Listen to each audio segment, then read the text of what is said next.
Bonsoir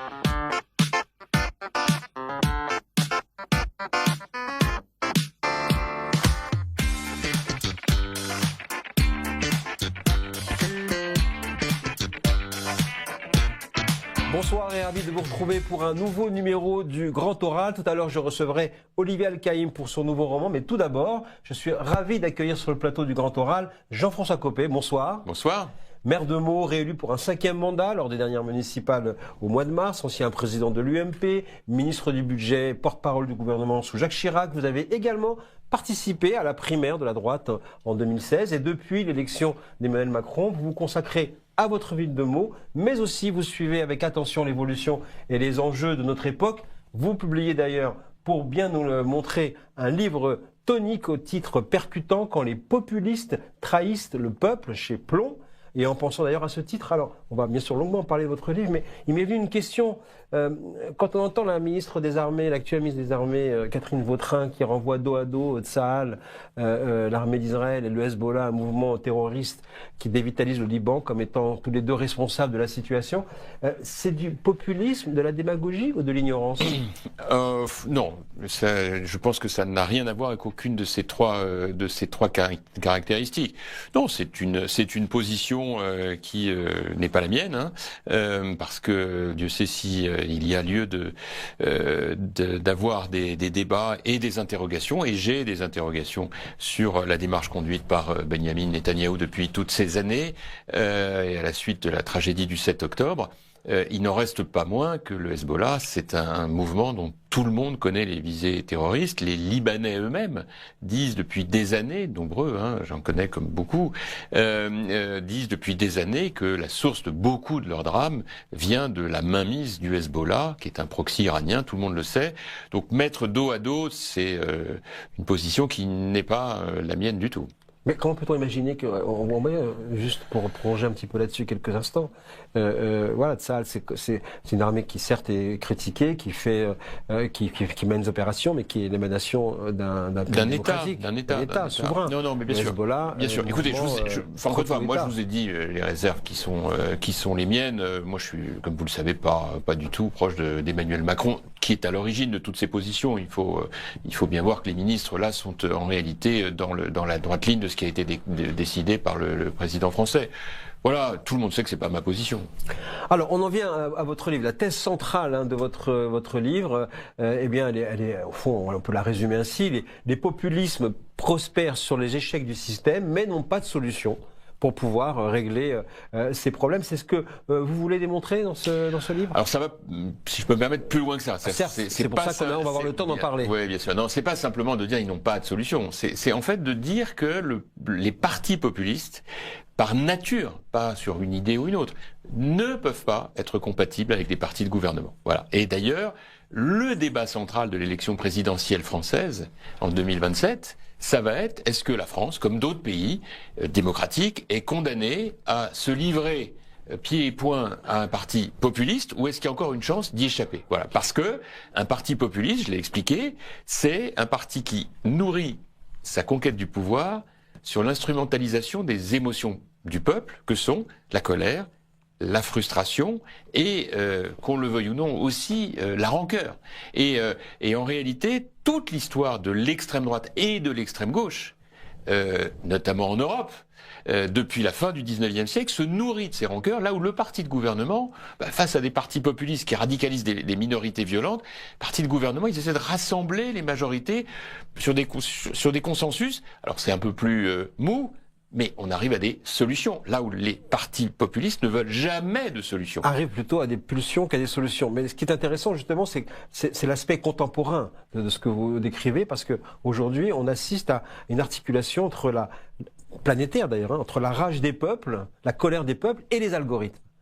Est-ce que les partis de gouvernement, les démocraties libérales qu'on a pu connaître et qui nous ont élevés, sont-elles capables et armées pour affronter cette vague? C'est la grande question. En tout cas, ce qui est sûr, c'est qu'on ne peut pas continuer de se battre avec des fleurets quand nous avons en face de nous des gens qui ont des gants de boxe. Voilà, c'est l'approche asymétrique de ce combat à mort qui ne peut pas être gagné par parti de gouvernement si ils ne font qu'être polis. Alors évidemment, c'est sûr que là où le parti populiste vient exciter les passions, radicaliser des minorités, en trouvant à chaque fois des boucs émissaires, le parti de gouvernement, lui, il est dans une approche qui est un peu différente. C'est que lui, il est en permanence en recherche de solutions. Le parti de gouvernement, il accepte le réel, il accepte l'état de droit, il accepte les contraintes et il essaye, il a vocation à les expliquer. Tandis que le parti populiste, c'est l'inverse. Alors vous me parlez des algorithmes, aujourd'hui, on le voit bien, l'algorithme est devenu le premier allié objectif des partis populistes parce qu'ils les instrumentalisent de manière assez incroyable. Parce que le thème, c'est « c'était mieux avant ». On exploite le passé pour dire à cause du bouc émissaire, malheureusement, c'est l'ennemi qu'il faut abattre. Donc on radicalise dans la violence. Et c'est toute la difficulté du combat entre les deux catégories de partis. Donc il ne faut pas faire d'alliance avec les partis populistes quand on est un parti de gouvernement, car on est sûr d'être broyé. Alors ça, effectivement, on va y venir tout à l'heure, mais on va continuer un petit peu dans cette analyse-là. En voyant votre titre, le titre de votre livre, je me suis dit, mais au fond, pourquoi ce titre? Pourquoi pas avoir intitulé « Pourquoi les populistes n'arriveront pas au pouvoir ?» On a le sentiment que quelque part, vous avez déjà intégré l'idée qu'ils vont gagner, mais qu'ils vont trahir le peuple. Le livre, c'est un antidote, c'est un message d'espoir. Donc il n'est pas question pour moi de dire « c'est fait, ils ont pris le pouvoir », mais il est aussi question de rappeler que l'histoire n'est pas une page blanche et que penser que le retour de l'extrême droite au pouvoir ou de l'extrême gauche au pouvoir est une vue de l'esprit, c'est prendre un risque à la nation française qui est contraire à toute notre histoire. Voilà. Alors les populistes ne défendent pas le peuple, c'est ce que vous dites, ils le trompent, voilà, vous le développez. Donc des figures comme Marine Le Pen, Jean-Luc Mélenchon, vous démontrez à quel point leurs solutions sont simplistes et réalistes. Oui, parce que le deuxième point sur lequel j'insiste, c'est de mettre un signe égal entre LFI et le RN. Oui, mais signe égal. Sauf qu'on va voir effectivement à quel point y a-t-il une égalité dans la potentialité d'arriver au pouvoir pour l'un ou l'autre. Mais vous l'avez même vécu à Meaux d'ailleurs, où LFI a décliné et a baissé en influence. En fait, vous dites les premières victimes des populistes sont leurs électeurs. Bien sûr, bien sûr. C'est en cela d'ailleurs. Que quand on voit le patronat là, qui se rapproche par exemple du RN, vous dites attention aux électeurs populaires qui veulent mettre le RN au pouvoir, vous allez en souffrir. C'est pas parce que le patronat discute, c'est parce que en fait, quand vous regardez la manière dont fonctionnent les partis populistes, LFI comme EN, vous penchez sur les solutions et vous vous rendez compte qu'il n'y en a aucune qui va. La meilleure preuve, c'est que à l'automne dernier, comme vous le savez, à l'occasion du budget, on a vu LFI et RN, ils avaient l'occasion de montrer une certaine crédibilité. Qu'est-ce qu'ils ont fait? Ils ont voté ensemble, je dis bien ensemble, 40 milliards de hausse d'impôts contre les entreprises, contre les supposés riches. On retrouve le bouc émissaire, car les boucs émissaires sont à chaque fois identifiés. Du côté de l'histoire de l'extrême droite, on le sait, c'est l'immigré, c'est le musulman, c'est le capitaliste, ça a été pendant longtemps le juif. Du côté de l'extrême gauche, on a exactement la même chose, les mêmes boucs émissaires, le capital, l'État, on va défendre et victimiser la victime de la colonisation, c'est-à-dire l'étranger, ou celui qui est d'origine immigrée. C'est pour ça que LFI investit beaucoup dans les quartiers sensibles, avec des discours qui sont hyper démagos. Face à ça, il n'y a aucune solution, jamais. C'est simplement l'excitation des passions. On le voit sur les retraites. Regardez que les deux partis extrémistes vous disent, nous, la retraite, on la met à 60 ans. Regardez sur les impôts, on les augmente, mais on baisse pas les dépenses publiques. J'entends tout ça, mais comment aussi expliquez-vous la progression dans beaucoup de pans de la société qui jusqu'à présent étaient protégés, étaient étanches, par exemple par la progression du Rassemblement national.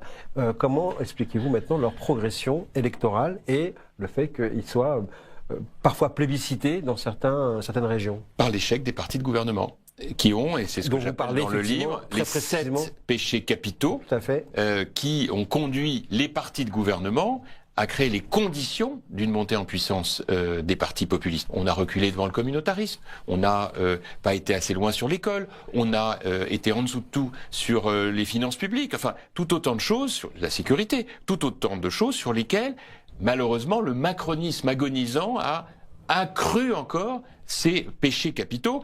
Mais j'ajoute à ça une deuxième chose. La deuxième raison pour laquelle les partis de gouvernement ont fait le lit des populistes, c'est qu'ils ont perdu la bataille du récit. Ils n'ont jamais su valoriser ce que la France a comme atout, grâce à l'action menée par les partis de gouvernement. Alors, Jean-François Copé, système et partis de gouvernement que vous décortiquez, que vous connaissez bien, vous avez aussi créé en 2009-2010 un think tank, générationfrance.fr, où vous travaillez toutes les politiques publiques, vous avez toujours mis en perspective, mais vous avez aussi participé à ces gouvernements. Après l'élection en 2017, on a entendu, on l'a répété maintes fois, dernière station avant le populisme. Emmanuel Macron lui-même promet le soir de son élection, vous n'aurez plus à voter jamais pour l'extrême droite. Et voilà le RN aux portes du pouvoir, au moins, en tout cas selon les études et les sondages. Où est-ce qu'on a raté la marche? On a raté la marche parce que Macron a commis, de mon point de vue, 2 erreurs capitales. La première, c'est qu'il a gouverné au centre.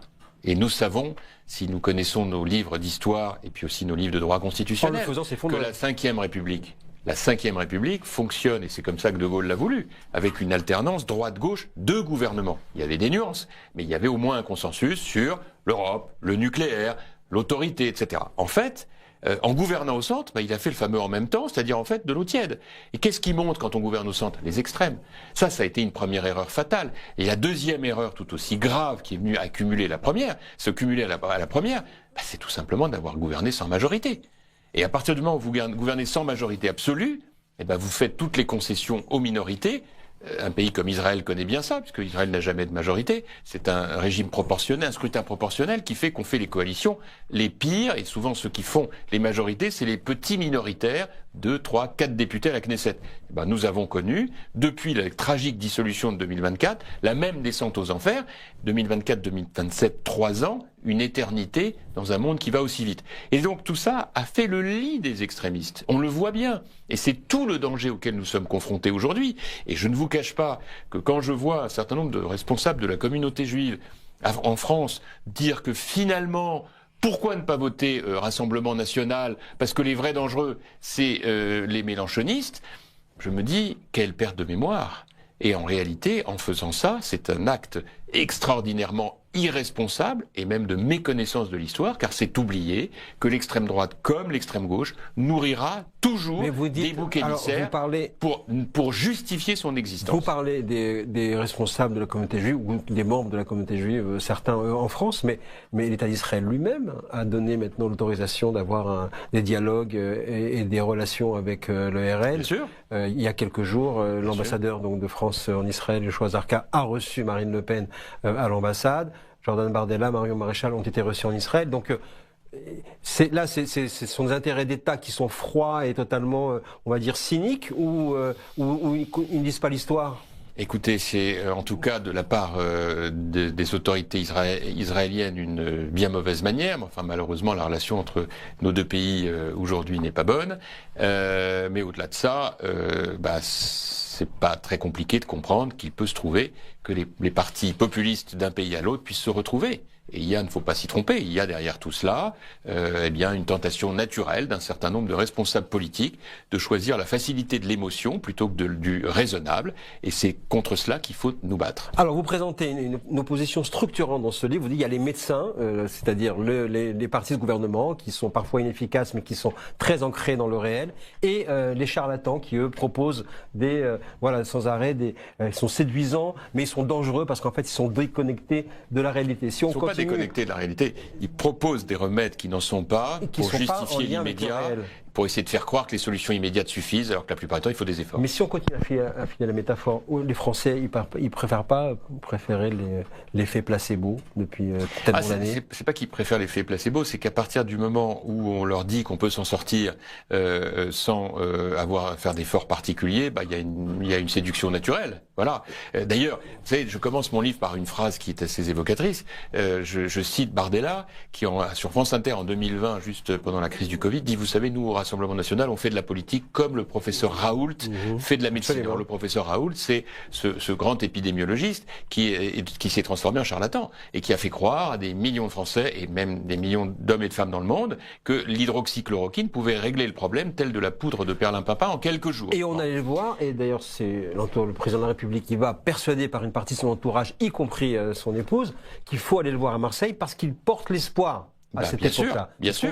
Mais enfin, il est reparti beaucoup plus prudent qu'il n'est arrivé. Vous savez, moi je suis fils de médecin, c'est pour ça d'ailleurs que j'ai pensé à cette métaphore, et mon père il a fait énormément d'expérimentation. Et on parlait toujours, et je l'ai toujours entendu parler, d'expérimentation sur la base d'échantillons extrêmement larges, de centaines et voire de milliers de patients, là où j'entendais Monsieur Raoult expliquer que l'hydroxychloroquine, ça pouvait se faire sur un échantillon de 30 personnes. Et là, je me suis dit, quand même, je suis pas médecin, mais j'ai un petit doute. Et toutes les études qui l'ont suivi ont montré que la vaccination allait sauver l'humanité. Et comme par hasard, je vois quoi? Que du côté du RN, on est très anti-vax.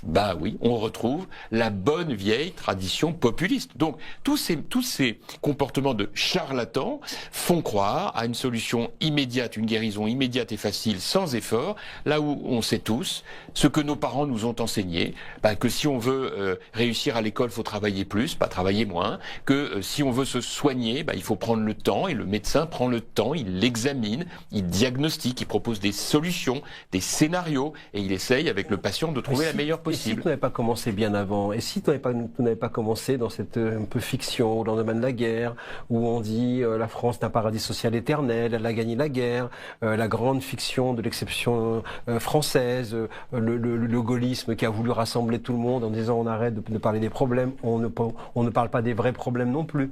Est-ce que tout n'a pas commencé à ce moment-là? Si vous relisez les discours de De Gaulle, aussi bien au lendemain de la Deuxième Guerre mondiale que au début de la Ve République, vous n'avez pas ce discours-là. Le discours de De Gaulle, c'est pas celui-là. Il faut des caractères pour faire passer les mesures, pour mener les politiques. Je vous rappelle que De Gaulle invente le gouvernement par ordonnance que je préconise pour sauver ce pays, le nôtre, c'est-à-dire de décider qu'au lendemain d'une présidentielle, on prend les 15-20 décisions par ordonnance immédiatement, comme la Constitution le permet, parce qu'on aura été élu dessus. Ça s'appelle renouer avec l'efficacité. Parce que ce que reprochent beaucoup les gens, c'est de dire vous êtes bien gentil, mais enfin en démocratie, finalement, ça avance pas très vite. Oui, mais on préfère quoi? Moi j'entends aujourd'hui des gens dire finalement la dictature, est-ce que ça devrait pas être essayé? Non. Parce qu'en réalité, on en parle quand on ne sait plus ce que c'est. Mais dès que l'on comprend ce que c'est, on fait un peu attention à ce qu'on raconte parce qu'on pense à l'avenir de ses enfants. Regardez le fiasco de M. Orban en Hongrie après 16 ans d'une politique autocratique extraordinairement liberticide. Il aura le pouvoir, un échec économique, mais il ne le rend. Mais vous dites attention, ils ne rendent jamais les populismes. Là, il a rendu. Michael Darmon, vous êtes journaliste, donc vous êtes précis. Vous savez très bien ce qui s'est passé en Hongrie. Pourquoi est-ce qu'il accepte sa défaite? Pourquoi est-ce qu'il accepte sa défaite? Parce qu'il a peur de la rue. Parce qu'il se rend compte que la contestation est tellement forte que s'il s'amuse à jouer comme l'a fait M. Bolsonaro au Brésil, il risque de terminer en prison. Et d'ailleurs, il part très vite du pouvoir, et vous voyez ce qui est en train de se passer avec son successeur qui reprend très intelligemment et très fermement en main les choses, et qui constate et déclenche des poursuites judiciaires, parce que le niveau de corruption atteint était inimaginable et que l'échec économique est total parce qu'il a gouverné en populiste. Il a joué sur les boucs émissaires, et ça crée les conditions que nous avons. Trump aux États-Unis, nous sommes dans la phase du tourbillon, viendra le moment des comptes et on verra les dégâts considérables de la politique tarifaire, des désordres géopolitiques qu'il a provoqués un peu partout, de l'échec de sa politique migratoire, et le tout dans une ambiance de tension qui est que quand les populistes prennent le pouvoir, ils ont du mal à le rendre. Certes, alors, page 195, c'est très intéressant parce que vous parlez du cas Meloni. C'est intéressant le cas Meloni parce que vous dites on va de la promesse de la rupture au fond à la réalité qui reprend le dessus et qui fait que finalement la politique qui est menée, elle est dans le réel, elle est raisonnable, elle est pragmatique, elle correspond aux enjeux. C'est en fait un peu la contradiction de votre thèse. Finalement, les populistes, quand ils arrivent au pouvoir, le cas Meloni montre bien que la réalité recadre. Non, c'est donc bien ma thèse. Mais jusqu'au bout, j'ai voulu prendre exprès 3-4 cas d'usage de populistes au pouvoir. Parce que heureusement, on en a quelques-uns dont on peut s'inspirer pour dire attention aux risques. Je prends Trump, je prends Milei en Argentine, et je montre qu'il a fait un choix d'inféodation totale aux États-Unis avec tous les risques de perte de souveraineté qu'on peut imaginer. Et je prends, et il faut pas trop comparer ce qui est pas comparable, je rappelle que c'est un pays rongé par le populisme depuis 1945 et par la corruption, l'Argentine, l'Italie. Pourquoi je prends l'exemple de l'Italie avec Meloni? Parce qu'en fait, il y a deux catégories de comportement pour un populiste. C'est-à-dire quelqu'un qui se fait élire en ne jouant que sur les émotions. Vous avez celui qui, à l'image de Trump ou de Orban, est obligé en permanence de surenchérir une fois qu'il est au pouvoir et d'être dans la violence permanente. Bon. Et puis vous avez le cas de Mélanie qui est intéressant parce que c'est le leader populiste qui fait exactement l'inverse de ce pourquoi elle a été élue. Je rappelle son discours très anti-immigration. Ça veut dire qu'elle n'est pas dangereuse en fait. Pas pour la démocratie, pour l'état de droit. Alors effectivement, à partir du moment où elle est élue, elle change complètement son discours, qu'elle s'appuie sur ce que a laissé Monsieur Draghi et qu'elle est au pouvoir et qu'elle conseillée par lui-même d'ailleurs, qu'elle devient pro-européenne et qu'elle régularise massivement les étrangers irréguliers, effectivement, c'est plus du tout la même personne. Mais juste une remarque, elle commence à être quand même rattrapée par sa patrouille parce qu'elle n'a pas fait une seule réforme.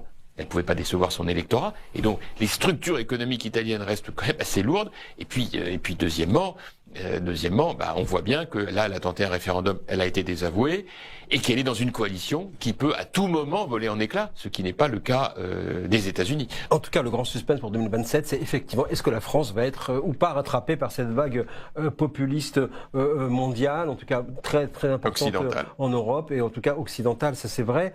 Vous dites qu'il faut, pour l'éviter, restaurer une droite de gouvernement face aux extrêmes. Est-ce que actuellement, la manière dont la droite s'organise, elle prend le chemin du pouvoir ou du retour au pouvoir? Bah écoutez, pour l'instant, tout reste à faire. C'est le moins qu'on puisse dire. Oui. Si la droite veut s'en sortir, Retailleau, candidat, je vais vous dire, si la droite veut s'en sortir, il faut qu'elle assume un programme de rupture totale, parce que sinon on n'y arrivera pas. D'où le gouvernement par ordonnance, d'où le rétablissement de l'ordre, dans la rue, dans les comptes et à l'école. Sinon c'est pas la peine. Bon, et puis le progrès. Parce qu'on n'est pas des réacs, on n'est pas à l'image du Rassemblement national ou de LFI à ne rien vouloir sur le progrès scientifique, numérique, etc. Regardez, écoutez, je ne sais rien. Pléthore de candidats, on ne sait pas comment s'organiser à droite. Ils sont 9 ou 10, voilà. Donc inutile de vous dire que pour l'instant on n'est pas au bout de nos peines, puisque si on en a plus d'un, on ne sera pas au deuxième tour. Bon. Donc, tout l'enjeu sur les mois qui viennent et au plus tard jusqu'à la fin de cette année 2026, ce sera un processus qui permettra de désigner un seul candidat.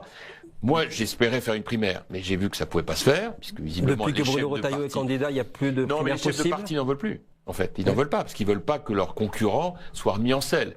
Donc, du coup, on a 3 chefs de parti, Monsieur Retailleau, Monsieur Philippe et Monsieur Attal. Voilà. Et ben donc, il faudra que ces 3-là, un moment ou un autre, acceptent de ce derrière celui qui sera le mieux placé. On entend que vous pourriez emmener les Chiraciens, la vieille maison que vous voulez garder. Vous avez dit, je manierai le combat de la vieille maison, le dernier combat. Est-ce que c'est autour d'Édouard Philippe? Historique. Bien sûr. Est-ce que c'est autour d'Édouard Philippe? Non, je suis incapable de vous répondre aujourd'hui. D'abord parce que je ne sais pas quel est le programme des uns et des autres. Pas du tout.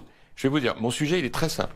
Le seul ou la seule personne que je ne soutiendrai pas, c'est celle ou celui qui ira assumer une porosité avec le Rassemblement national ou avec Zemmour, Ciotti et compagnie, parce que c'est la même chose. Voilà. Ça, pour moi, c'est incompatible parce que ce sont, je l'ai dit depuis le début, 2 approches dans la manière de tenir un pays qui sont fondamentalement différentes. Et c'est pour ça que vous terminez, Jean-François Copé, votre livre avec ce que vous dites, des paroles très graves sur l'onction que donne Nicolas Sarkozy à Bardella, le comparant à Chirac.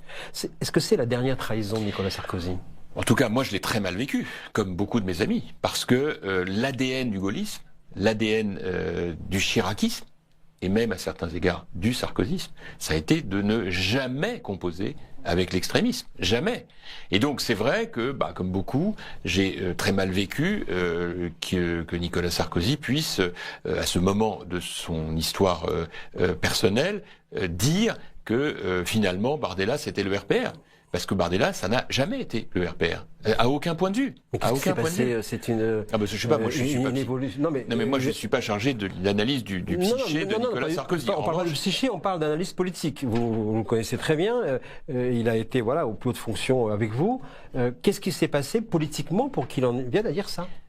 C'est à lui qu'il faut le demander, et pas à moi. Mais il y a une chose qui est certaine, c'est que lorsque je vois aujourd'hui qu'il y a tout un courant de pensée qui s'est organisé avec des entrepreneurs, avec des responsables politiques qui ont désormais banalisé l'alliance avec l'extrême droite, je dis juste que moi je n'en serai jamais, parce que l'histoire de France n'est pas une page blanche, et je le dis à toutes celles et ceux qui se disent « Oh, finalement, c'est pas grave », si c'est grave, et qu'on ne vienne pas me dire, je l'ai écrit, ce que je n'ai pas dit. Le Pen, c'est pas Hitler. Bon, de même que Mélenchon, c'est pas Staline ou Trotsky. En revanche, ce qu'il faut comprendre, c'est que les mécanismes qui conduisent l'extrême droite comme l'extrême gauche, n'ont jamais changé. Et que ces mécanismes-là sont à l'opposé de celles d'un parti de gouvernement. Ce qui a changé quand même, c'est votre détermination à reparler de politique, beaucoup plus que vous le faisiez ces dernières années, moins en recul. Vous voulez revenir sur le devant de la scène? Écoutez, vous avez tout à fait raison de le rappeler. J'avais pris la décision de me concentrer sur ma ville de Meaux, où nous faisons des choses absolument passionnantes et qui à beaucoup d'égards ressemble à une petite France, avec ses quartiers, avec ces hommes et ces femmes qui incarnent la société d'aujourd'hui dans sa diversité, mais aussi dans sa profondeur, à beaucoup d'égards. Et puis mon métier d'avocat. Et puis est arrivée la dissolution, qui constitue pour moi une faute absolument impardonnable, qui fait que l'histoire probablement jugera Emmanuel Macron comme le plus mauvais de tous les présidents de la Ve République pour de nombreuses raisons. Cette décision irresponsable dont il n'a voulu tirer aucune conséquence et qui conduit à un système politique totalement dysfonctionnel et qui m'a amené, voyant la montée en puissance des extrêmes par sa faute, à me dire que je devais faire partie des voix qui alertent sur les dangers que constitue l'émergence au pouvoir d'un parti extrémiste qui aura toujours besoin, je le dis à ceux qui nous écoutent, de bouc émissaire. Et il n'y aura aucun bouc émissaire qui échappera à sa qualité de bouc émissaire. Voilà. Et ça, une fois que qu'on a donné les clés du pouvoir à des partis extrémistes, on le paye et on le paye pour toujours. Eh bien, qu'on se le dit, Jean-François Copé est revenu avec notamment en particulier ce livre, Quand les populistes trahissent le peuple, chez Plomb. On se reverra très certainement pour continuer à parler de ces enjeux pour 2027. À très bientôt et le grand oral continue.